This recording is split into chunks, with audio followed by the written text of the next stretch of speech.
Hello everyone. Information consolidation जो topic ये अभी आप देख रहे हैं, इसके पहले भी मैं इसमें एक शॉर्ट वीडियो देख चुकी हूँ आप लोगों को, बट वो एक सिंपल एक्सप्लेनेशन था टॉपिक के बारे में कि ये एक्चुअली में क्या है।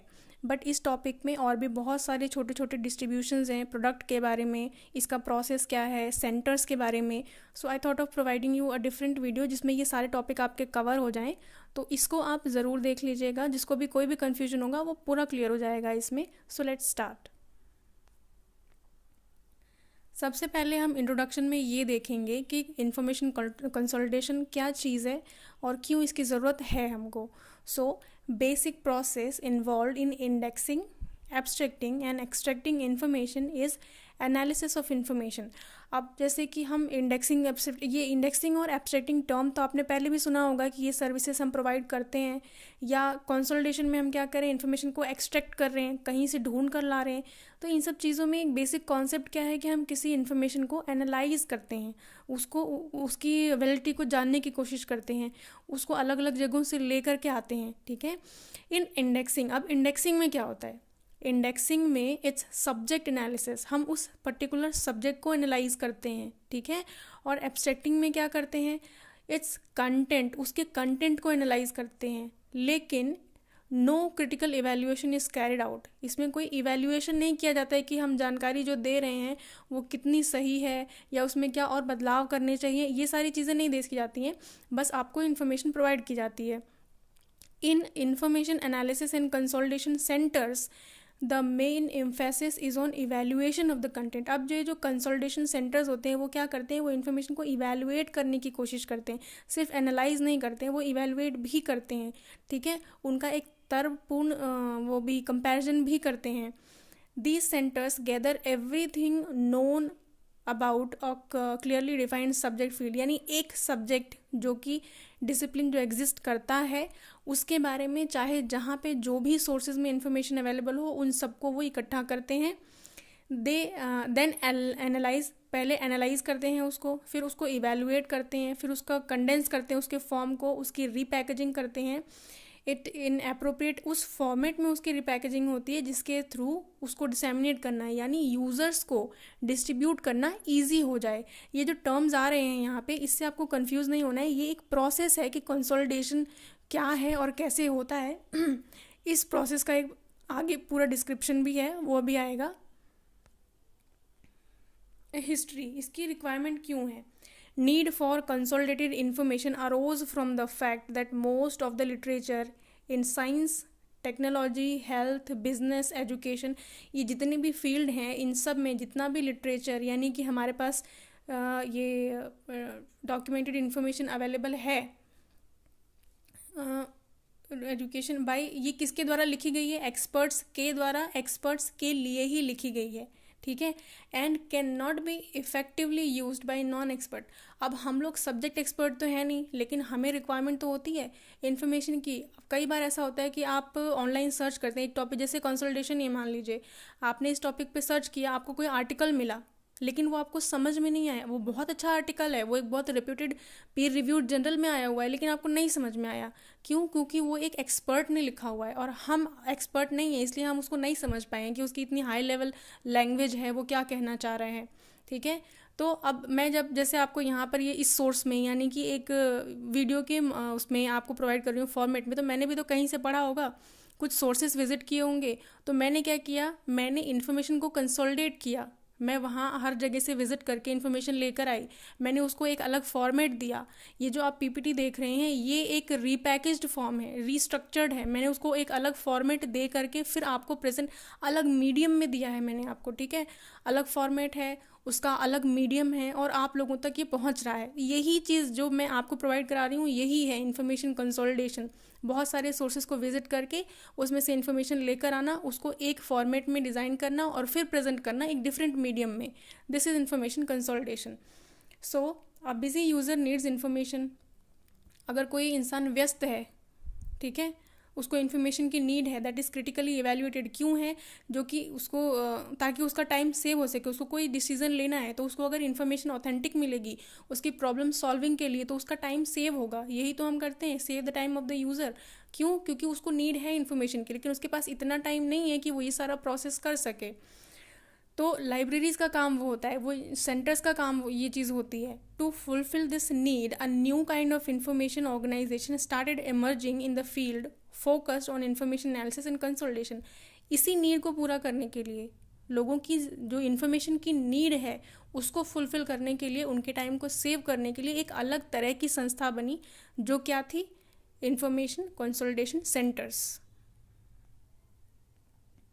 अब डेफिनेशन क्या कहता है इसका? कंसोलिडेटेड इन्फॉर्मेशन क्या है? टेक्स्ट भी हो सकता है, मैसेज भी हो सकता है, purposefully structured from existing public knowledge, जो कि एक पर्टिकुलर पर्पस के लिए बनाया गया है। इन्फॉर्मेशन को जब हम एक्सट्रैक्ट करके ला रहे हैं और बना रहे हैं, तो एक पर्पस ही तो है, एक स्पेसिफिक क्लाइंट है हमारा जिसको हमें डिलीवर करना है, ताकि उसका जो डिसीजन है उस पे, उस इन्फॉर्मेशन पे बेस्ड एक अच्छा डिसीजन ले सके वो, of individuals who otherwise may not be able to be effectively access और यूज़।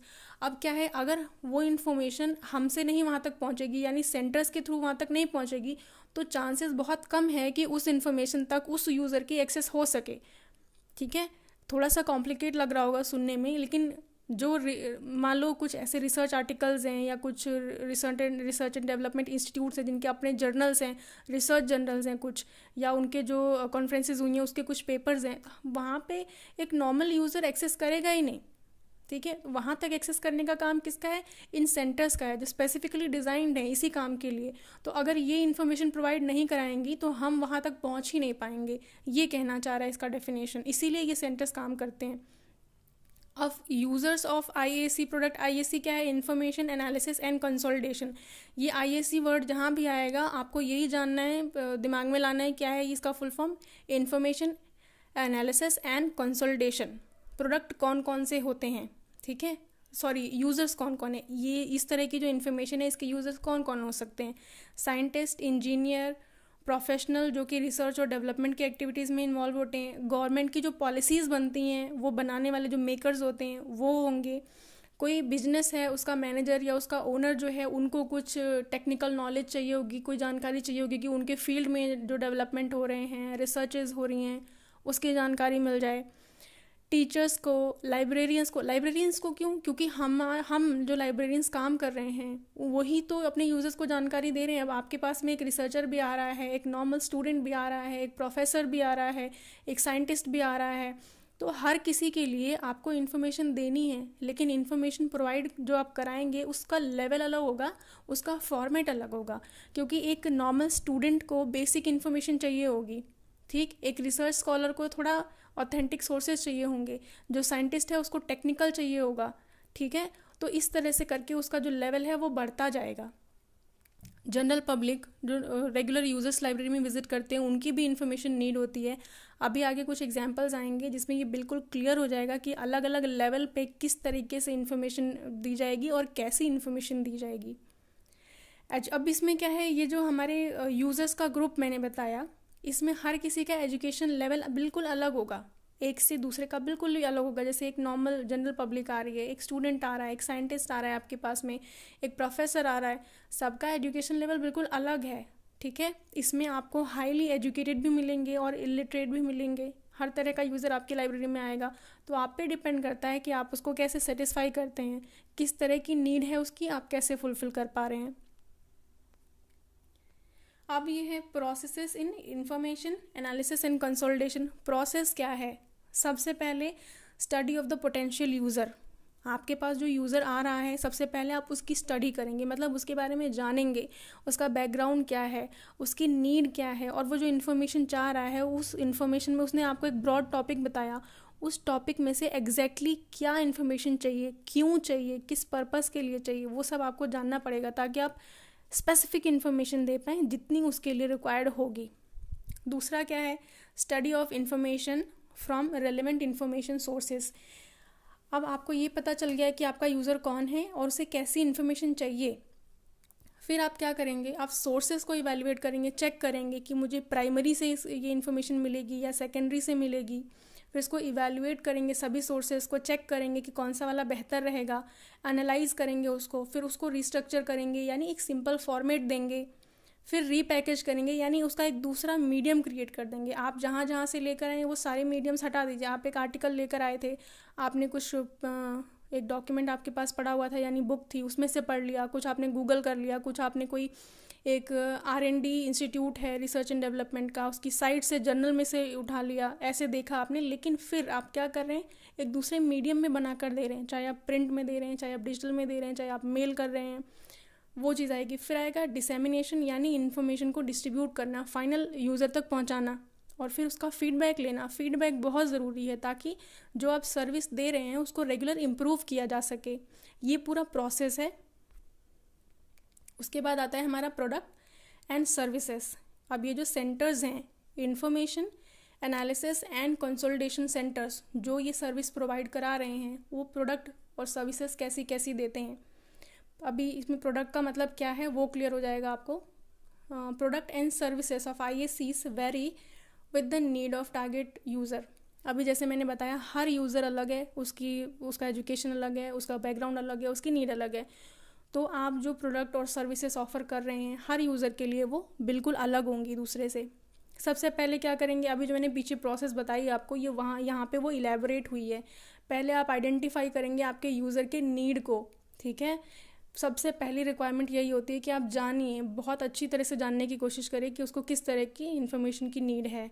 फिर सोर्स को सिलेक्ट करेंगे based on the requirement of the users need, ठीक है। उसको जैसी इन्फॉर्मेशन चाहिए उसके बेसिस पे आप सोर्स सिलेक्ट करेंगे। दी सोर्सेज कैन बी कैटेगराइज। अब ये सोर्सेज क्या क्या हैं, डॉक्यूमेंट्री, इंस्टीट्यूशनल और ह्यूमन रिसोर्स, ये हो सकते हैं। अब इसमें डॉक्यूमेंट्री क्या है, डॉक्यूमेंट्री सोर्स प्राइमरी, सेकेंडरी और टर्शरी तीनों हो सकते हैं। जहाँ पे प्राइमरी और सेकेंडरी सोर्स जो है वो क्या करेगा, वो तो आपको सब्जेक्ट के बारे में बताएगा, लेकिन टर्शरी सोर्स क्या करेगा, वो आपको ये बताएगा कि आपको इन्फॉर्मेशन कहाँ से लेनी चाहिए, प्राइमरी से या सेकेंडरी से, ठीक है।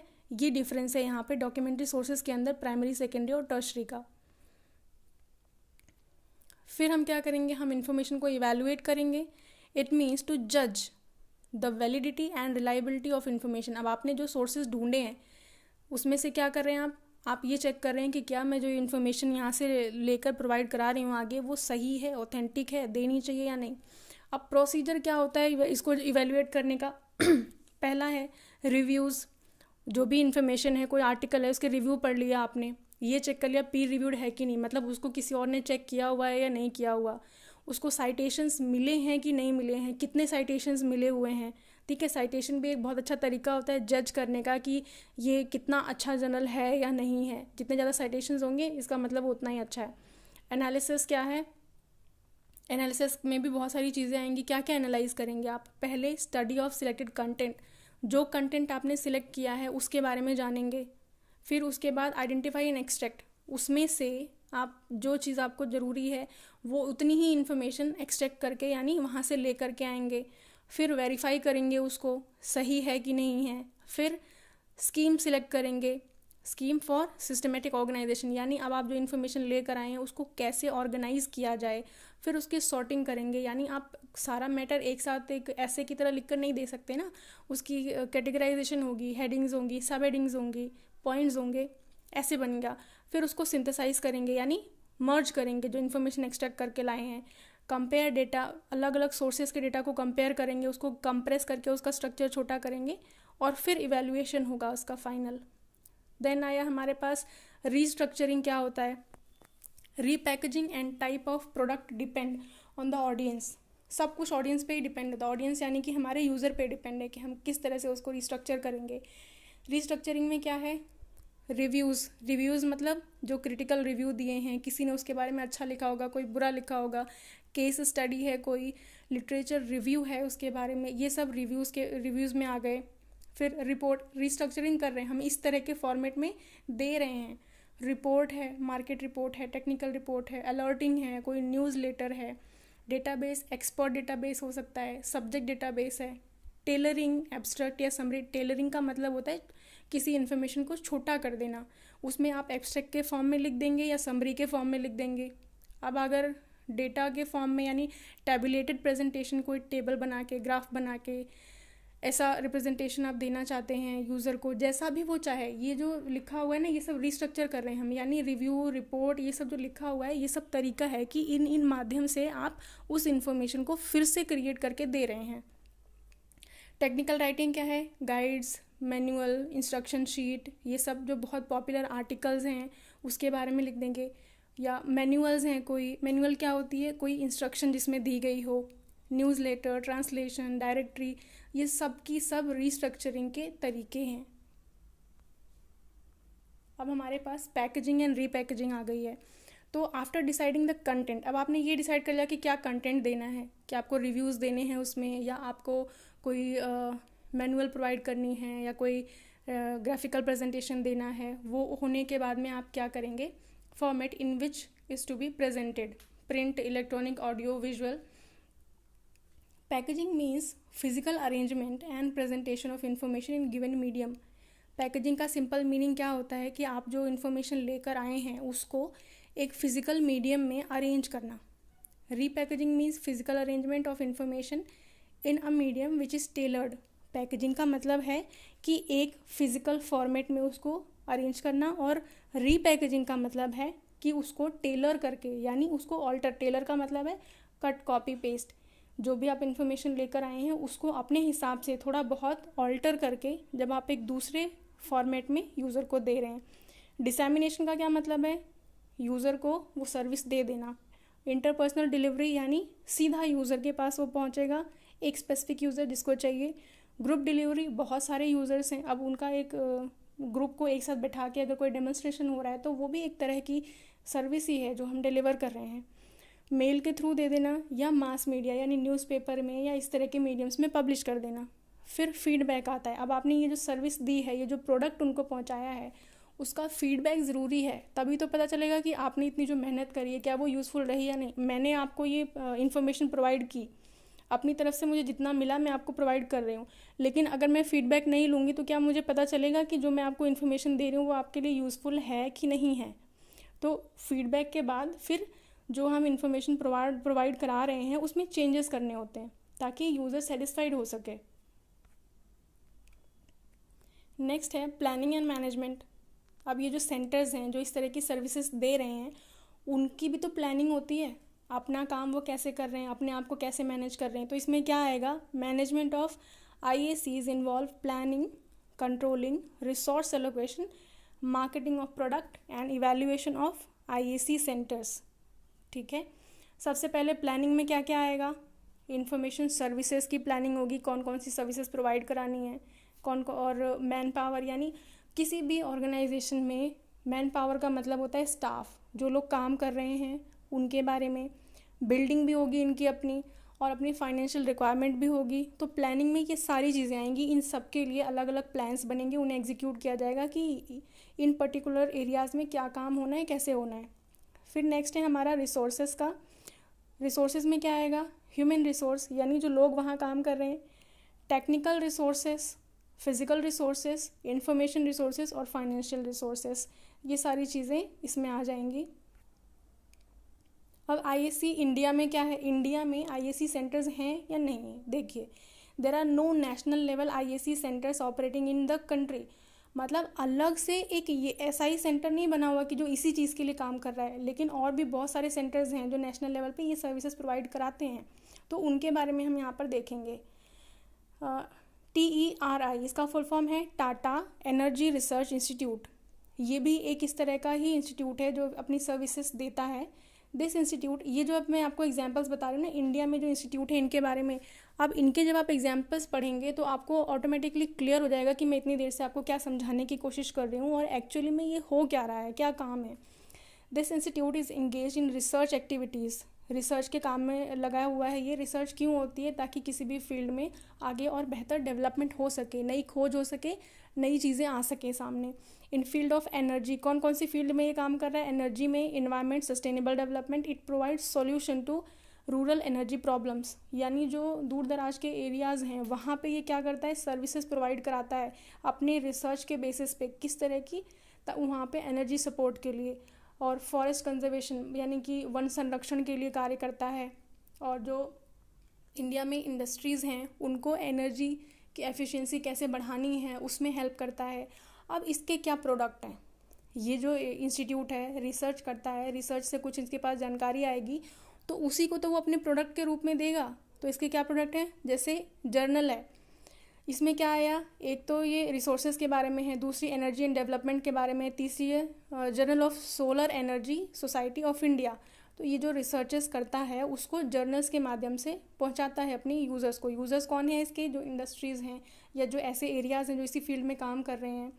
अब इसकी एक वो तो रिसर्च जर्नल थी जो हमने पीछे देखा, एब्स्ट्रैक्ट जर्नल भी है TIDEE, इसका फुल फॉर्म क्या है, TERI information digest on energy and environment.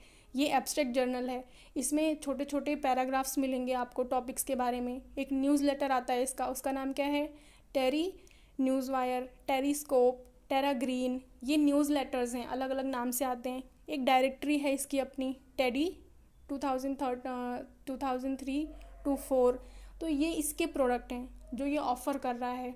फिर दूसरा इंस्टीट्यूट जो हमारे इंडिया में ऑपरेट करता है वो है NISCAIR, national institute of science communication and information resources. इस इंस्टीट्यूशन के क्या प्रोडक्ट हैं, ये तो आपने सुना होगा ज़रूर, पीरियोडिकल, यानी पहला नाम क्या है, इंडियन साइंस एब्स्ट्रैक्ट, ये आपने ज़रूर सुना होगा और बहुत बार सुना होगा। ये एग्ज़ाम्स में भी पूछा जाता है, 1 मार्क क्वेश्चन में, कंपैरेटिव एग्ज़ाम्स में भी आता है। इसकी फ्रीक्वेंसी भी पूछ लेते हैं, इसका पेरेंट ऑर्गेनाइजेशन कौन है ये भी पूछ लेते हैं। तो इंडियन साइंस एब्स्ट्रैक्ट फोर्टनाइटली, मैंने इससे आगे फ्रीक्वेंसी भी लिखी है कि इन केस अगर अभी नहीं तो आपको कभी ना कभी ज़रूरत पड़ेगी, जब आप इसको रिकॉल कर सकते हैं कि ये कब आता है, कौन इसको पब्लिश करता है। पीरियोडिकल 2 आते हैं इसके, इंडियन साइंस एब्स्ट्रैक्ट, उसकी फ्रीक्वेंसी फोर्टनाइटली है। Medical and aromatic plant abstract, ठीक है। और न्यूज़लेटर है CSIR के नाम से, CSIR न्यूज़लेटर है। और इसके साइंस पीरियोडिकल्स कौन कौन से हैं, साइंस रिपोर्टर जो इंग्लिश में आता है और विज्ञान प्रगति जो हिंदी में आता है। ये स्कूल्स में, ज़्यादातर सभी स्कूल्स में ये मंगाया जाता है। और देखो यहाँ पे यूज़र डिस्ट्रीब्यूशन कैसे हुआ, अब ये वाली जो ये साइंस पीरियोडिकल है ये तो बच्चों के लिए आ रही है स्कूल में, तो ये हमारा स्टूडेंट हो गया ना। मैंने जैसे आपको पहले कहा था कि स्टूडेंट भी होगा जो आपका यूज़र होगा, जिसको इन्फॉर्मेशन की नीड होगी, तो यहाँ पे हमारा स्टूडेंट के लिए ये चीज़ आ गई। और अगर इसका ये जो इंडियन साइंस सब्जेक्ट है ये एक हायर लेवल पे आ गया और ये जो स्टूडेंट वाला है ये लोअर लेवल पे आ गया है। हर तरह के, हर कैटेगरी के यूज़र्स के लिए इन्फॉर्मेशन प्रोवाइड करा रहे हैं। ICAR, Indian council of agriculture research, इसका क्या प्रोडक्ट है, जर्नल है, Indian journal of agriculture science, Indian journal of animal science and Indian horticulture. Digest है कृषि चयनिका के नाम से, न्यूज़लेटर है ICAR न्यूज़, ICAR रिपोर्टर के नाम से। और लास्ट इंस्टीट्यूट जो है CMIE, centre for monitoring of Indian economy है। ये किस चीज़ पे बेस्ड है, ये इकोनॉमिक एंड बिजनेस डेटा पे बेस्ड है, जो कि हमारे कंट्री के लिए ही है। तो ये सारे इंडिया में ऑपरेट करने वाले हमारे ये सेंटर्स हो गए। ये पूरा टॉपिक मैंने आपको क्लियर करवा दिया है। आई होप आपको समझ में आया होगा, नहीं आया तो आप एक बार फिर से इसको रिवाइज़ करके देखेंगे, क्लियर हो जाएगा। Thank you.